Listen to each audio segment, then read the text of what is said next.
I am Shannon Pierce, 28 years old, and my whole life has been about trying to measure up to my parents' endless demands. They always put my brother on a pedestal, the successful lawyer who could never do wrong, while I was just the disappointment in the background. I busted my butt in IT, building my career from scratch in Tempe. But those weekly Sunday dinners at their Scottsdale house were my last shot at earning their pride. Lately, they'd been acting off, whispering behind my back and dodging my calls. Tonight, I showed up with news of my promotion, thinking it might finally change things. The tension hit me as soon as I walked in. Over dinner, my mom leaned in with that cold stare and said, "You're just a burden disguised as a child." Then she sneered, "Shameless, get out." My dad nodded along, not even blinking. The room went dead silent. My stomach dropped, but I didn't argue. I stood up, grabbed my keys, and walked out without a word. The door slammed behind me like the end of everything. A month later, my phone blew up with 33 missed calls from her. "They're demanding $100,000 from your father. Please, help." I just smiled and said, "This burden has no family." What happened next shattered their perfect world. If you've ever been called a burden by the people who should love you most, share your story in the comments, hit like, subscribe, and turn on notifications. You won't want to miss how this unfolds. Looking back, my childhood in Scottsdale set the stage for all this tension. From my earliest memories, Harlan and Gail Pierce made it clear who the star of the family was. My brother Cody, 4 years older, got every break imaginable. He brought home a B+ report card, and they'd throw a backyard barbecue with all the neighbors invited, complete with steaks and fireworks. I pulled straight A's through middle school, and it was met with a curt nod, as if anything less would be failure. Dad once said bluntly in front of the relatives, "Cody has leadership qualities, but you're only suited to be the kind of person who supports others." Cody joined the high school baseball team, and they splurged on custom cleats, drove him to tournaments across Arizona. When I expressed interest in coding classes at the local community center, they brushed it off, saying it was a hobby for boys, and I should stick to something reliable like accounting. Our house in Scottsdale was a sprawling stucco home with a pool overlooking the Sonoran Desert.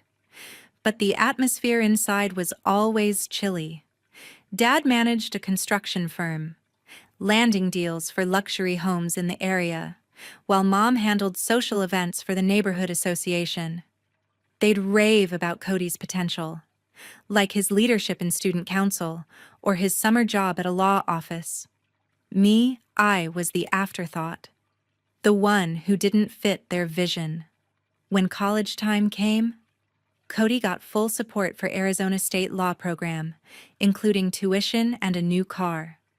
I chose IT because I loved debugging systems and building networks, but they called it impractical and refused to contribute a dime. Mom made it conditional. "If you choose law or business, we'll cover all your tuition, but IT is useless, you're on your own."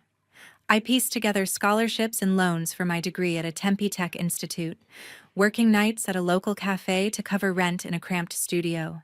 By graduation, I secured an entry-level IT position at a Phoenix software company, troubleshooting servers and optimizing data flows. The starting salary was around $50,000 a year, enough for basics but no luxuries. I commuted from Tempe to client sites, fixing crashes and setting up firewalls, all while hearing how Cody's law career was booming. Those Sunday dinners became my weekly ordeal, driving the 20 minutes from Tempe to Scottsdale, sitting through Mom's stories of Cody's court wins and Dad's silent approval. They'd glance over my updates on work projects, changing the subject quickly. A few months ago, the office dynamic shifted after 3 years of consistent performance. I earned a promotion to senior IT specialist with a $15,000 raise and responsibility for team protocols.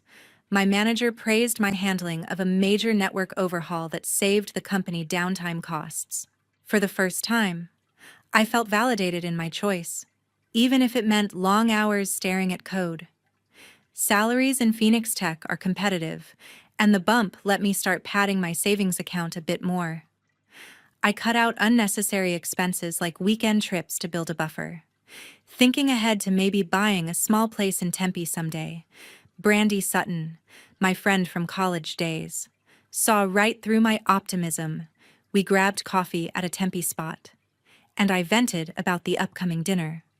She listened as I explained the promotion details, then shook her head. Their favoritism isn't going away just because you got a raise. She's seen me through too many post-dinner breakdowns to sugarcoat it. Still, I held on to the possibility that this achievement might crack their shell. I rehearsed my announcement on the drive to Scottsdale that night. The desert air warm through the open window. My hands steady on the wheel despite the nerves. Brandy's text popped up with encouragement, but deep down, I wondered if anything would ever be enough. The drive to Scottsdale that night felt heavier than usual. I pulled up to the familiar stucco house, its lights glowing against the desert dusk, and parked in the driveway next to Dad's truck. Inside, the air carried the scent of Mom's roasted chicken, but the usual chatter was missing. Dad sat at the head of the mahogany table, checking his phone with a frown, while Mom placed plates with precise movements. Cody's chair was empty. He'd texted about a late case meeting in Phoenix. No buffer tonight, just me facing them alone. I took my seat, forcing a steady voice as I started. Work's been good lately. Actually, I have some news. Mom cut in before I could continue, her eyes narrowing. We've been talking. Shannon, this setup isn't working anymore. Dad nodded, setting his phone down. Your constant need for attention is draining us. We gave you every chance, but you've chosen this mediocre path. Mom leaned forward, her voice sharp. You're just a burden disguised as a child. Shameless. Get out. The words landed like a slap, her sneer twisting her face in a way I'd never seen. Dad didn't stop her, just added, We've decided it's time to move on without the disappointment. He added, You're always playing the victim, always spinning your struggles just to demand attention.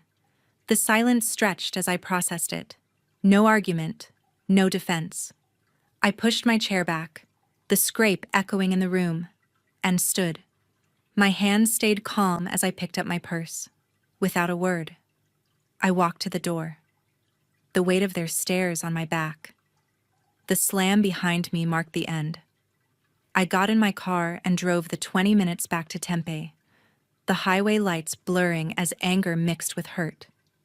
My chest tightened with each mile, but I kept my grip on the wheel firm. Why beg for love from people who saw me as nothing back in my apartment? I paced the small living room, the promotion news forgotten.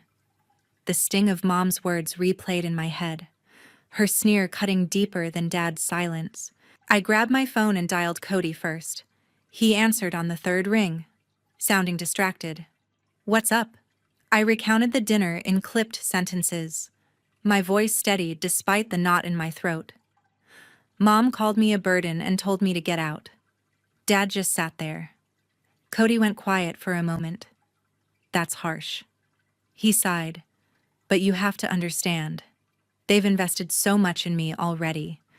Their expectations for me are different from you, and they can't split everything evenly. I knew they were tougher on you. But this, he paused, then added, I'll call them tomorrow, see what's going on, but don't overthink it tonight. His tone lacked urgency, like it was just another family spat. I hung up, frustration building. Cody always landed on their side, even if he didn't mean to. Next, I called Brandy Sutton. She picked up immediately, her voice alert. Shannon, you sound off. What happened? I spilled it all, the sneer, the dismissal, the drive home alone. Brandy listened without interrupting. then cursed under her breath. They're toxic.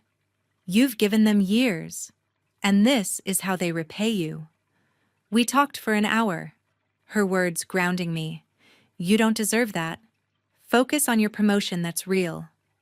By the end, the initial shock had dulled to a simmer of resolve. I wasn't crumbling yet. But the night stretched long, my mind racing with what came next. 2 days after that dinner, I met my aunt, Rita Pierce, at a small Phoenix coffee shop. She'd called me the morning after, her voice soft but urgent, saying we needed to talk in person. I drove across town, my mind still tangled from Mom's sneer and Dad's cold agreement. Rita was waiting at a corner table, her gray hair pulled back, sipping black coffee. She'd always been the one family member who checked in, even when Mom and Dad didn't bother. "You don't look okay," she said, cutting straight to it. I told her everything the dinner, the words that hit like a punch, how Cody brushed it off. Rita listened, her face tightening, and then leaned forward. "There's something you need to know about your dad's business," she said. "He's in deep trouble." Rita explained that Harlan's construction firm had been dodging payments to a major supplier for years, racking up a debt of $100,000. The supplier was now suing, and Dad had been hiding it from everyone, even Mom. Rita had overheard him on a call with his lawyer, discussing how they'd shuffled funds to avoid the claim. "He thinks he can outsmart them," she said, shaking her head, "but this could ruin them." I sat back, stunned. Dad's firm was his pride, the backbone of their Scottsdale life. If it collapsed, so would their status. Part of me wanted to let it burn, but another part hesitated. Family ties don't break easily, back in Tempe. I called Dr. Nadine Greer, my therapist, for an emergency session. We met at her office near the Tech Institute, where I'd been going for months to unpack the family drama. I laid out Rita's news, my voice shaking as I admitted how much their rejection hurt. "They called me a burden," I said, "but they're the ones hiding this mess." Nadine nodded, her calm presence steadying me. "You're not responsible for their choices," she said. "Reporting this could be about accountability, not revenge. But are you ready for what comes next?" I wasn't sure. My anger clashing with guilt over turning on them. To clear my head, I stopped by the Scottsdale house to grab some old mail. Sophia Lopez, our longtime housekeeper, answered the door. Her eyes softened when she saw me. "They've been talking about you," she whispered, glancing around. "For months. They've told neighbors you're unreliable. A letdown. It's not true. Mija, you've always worked so hard." Her words confirmed what I'd suspected. They'd been painting me as the problem to justify their actions. It stung, but it also lit a fire. If they wanted to erase me, I'd make sure their secrets didn't stay buried. That night, I sat at my desk in Tempe, staring at my laptop. Rita had given me the supplier's contact details, pulled from a conversation she'd overheard. I looked up the Arizona Department of Revenue's fraud reporting line, my finger hovering over the call button. The debt wasn't just a family issue, it was a public one, tied to Dad's shady dealings. Nadine's words echoed accountability, not revenge. My pain from that dinner hadn't faded, but this wasn't about settling scores, it was about truth. I picked up the phone and dialed, my resolve hardening with each ring. Whatever happened next, I wasn't carrying their weight anymore. A week later, I sat across from Agent Mark Sullivan at the Arizona Department of Revenue office in downtown Phoenix. His desk was cluttered with files, but his focus was sharp as I handed over the supplier's contact details and Rita's notes about Dad's financial issues. "This isn't just a family matter," I said, my voice steady despite the weight of what I was doing. "Harlan's construction firm owes $100,000 to a supplier, and he's been dodging it with shady transfers." Mark nodded, jotting notes. If this checks out, it's a civil case with serious implications, asset freezes. Maybe more. I left the office feeling lighter, like I'd finally shifted a burden off my shoulders. Back in Tempe, the fallout started fast. Within days, the supplier's lawsuit hit, and court orders locked Dad's business accounts. Their plan to relocate to a bigger house in North Scottsdale fell apart when the bank froze their funds. Mom's calls started the next morning, her number lighting up my phone screen. I let the first few go to voicemail, her tone shifting from annoyed to frantic. "Shannon, we need to talk," she said in one message. "This lawsuit is nonsense. You have to help us fix it." I didn't respond, keeping my distance as the calls piled up. By the end of the week, she'd left a dozen messages, each one more desperate. Cody called too, his voice calmer but strained. "I heard about the lawsuit," he said. "It's bad. Dad's firm might fold. I don't know what they expect you to do." Though, he didn't push me to help, just shared that he was staying out of it, focusing on his own cases in Phoenix. His neutrality stung a bit, but it confirmed he wasn't diving into their mess either. I appreciated that he didn't guilt-trip me, even if he couldn't fully back me up. Mom's calls didn't stop. One evening, I finally picked up, tired of the constant buzzing. Her voice was high-pitched, almost pleading. "Shannon, they're demanding $100,000 from your father. You got that promotion, surely you've got some savings. Help us, please." I stared at my apartment's bare walls, the words from that dinner echoing. Burden, shameless, my savings. Around $30,000 from years of scraping by were for my future, not theirs. I took a breath and said, "You made it clear I'm not your family. Figure it out." I hung up, my hands steady, the line drawn. The next day, I checked local news online. The Arizona Republic had a small piece about the lawsuit, naming Harlan's firm for unpaid debts. Neighbors in Scottsdale were already talking. Posts on Nextdoor mentioned his company's troubles, with some calling it reckless.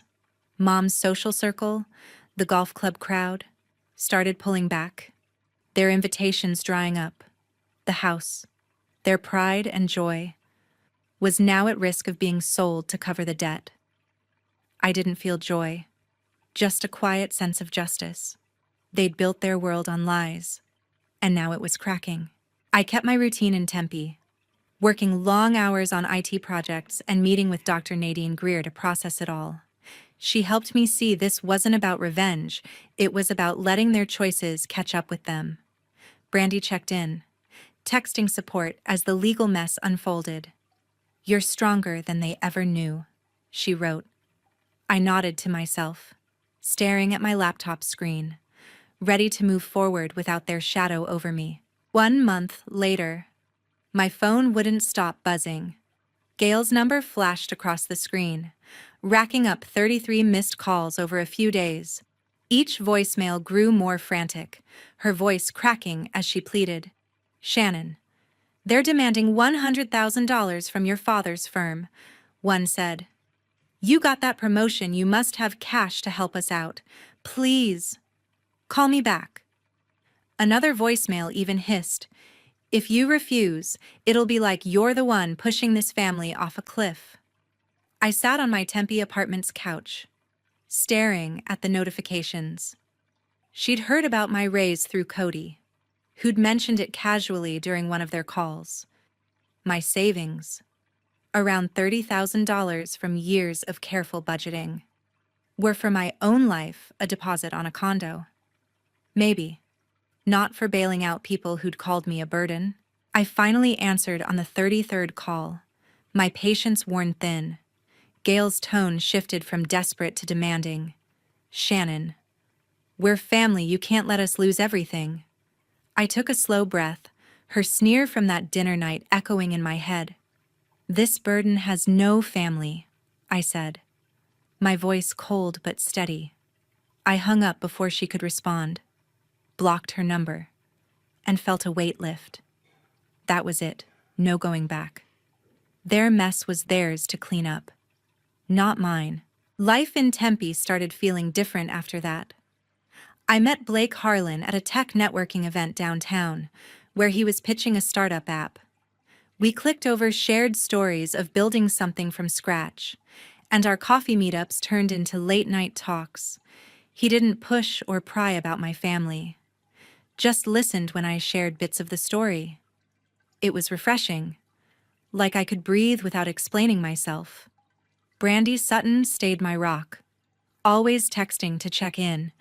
"You did the right thing," she wrote after I told her about cutting Gail off. "They don't get to use you anymore." My sessions with Dr. Nadine Greer kept me grounded. We met weekly in her Tempe office, unpacking the guilt that lingered after blocking Gail. "You're not abandoning them," Nadine said during one session. "You're choosing yourself. And that's strength, not selfishness." Her words stuck, helping me see the difference between duty and manipulation. I wasn't running from family, I was building one that valued me. Work became my anchor. My promotion to senior IT specialist meant leading bigger projects, like securing a client's database against hacks. The long hours paid off, with my salary now steady at $85,000 a year. I used some savings to sign a lease on a better apartment in Tempe, one with a small balcony overlooking the city. It wasn't much, but it was mine, a space free from Scottsdale's shadow. Blake helped me move in, lugging boxes up the stairs with a grin. "This place suits you," he said, and for the first time in years, I believed it. Cody reached out once, his tone careful. "Mom's a wreck, and Dad's barely talking," he said. "The lawsuit's eating them alive, they might sell the house." I nodded into the phone, unsurprised. "I'm done fixing their problems," I told him. He didn't argue. Before hanging up, he murmured, "But you know, if they lose the house, in some way it'll also be because you refused." Just said he was keeping his distance too, focusing on his law practice. It wasn't the support I'd hoped for, but it was enough to know he wasn't against me.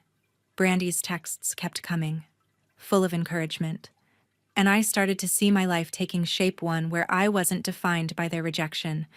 The calls had stopped, but the real test of my resolve was still ahead.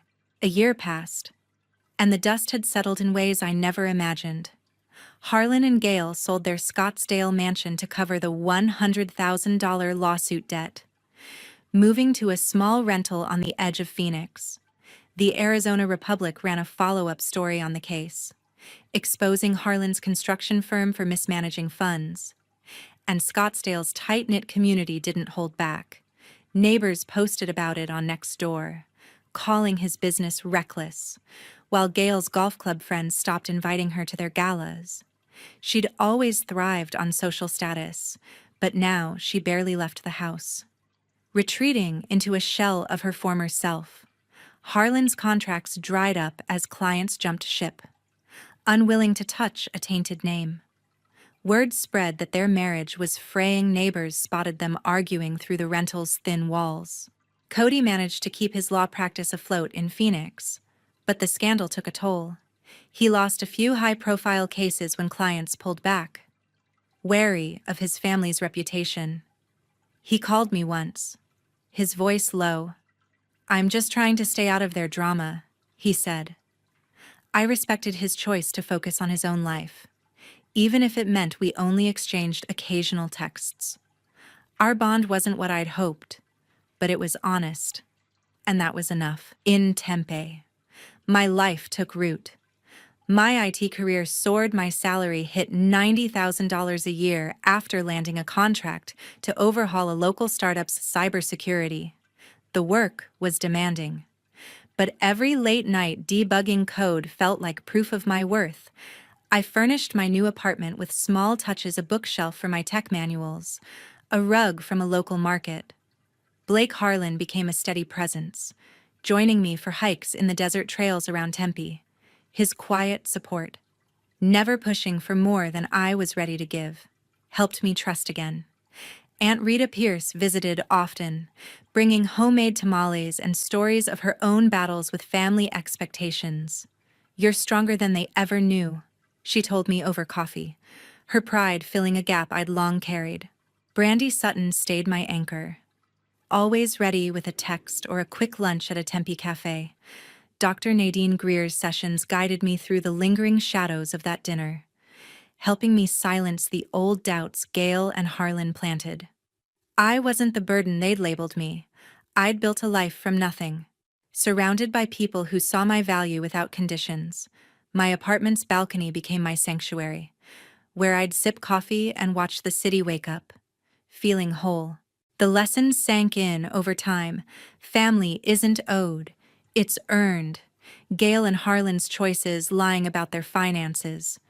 Dismissing me as worthless brought their own consequences. They'd lost their status, their home, their circle, not because of me, but because of the truth catching up. I didn't need their approval to thrive. I'd chosen a family, Blake, Rita, Brandy, who lifted me up, not tore me down. If you've ever had to walk away from people who made you feel small, know this: you're enough, just as you are. Your worth isn't tied to their failures. It's in the life you build, the people you choose, and the strength you find to keep going.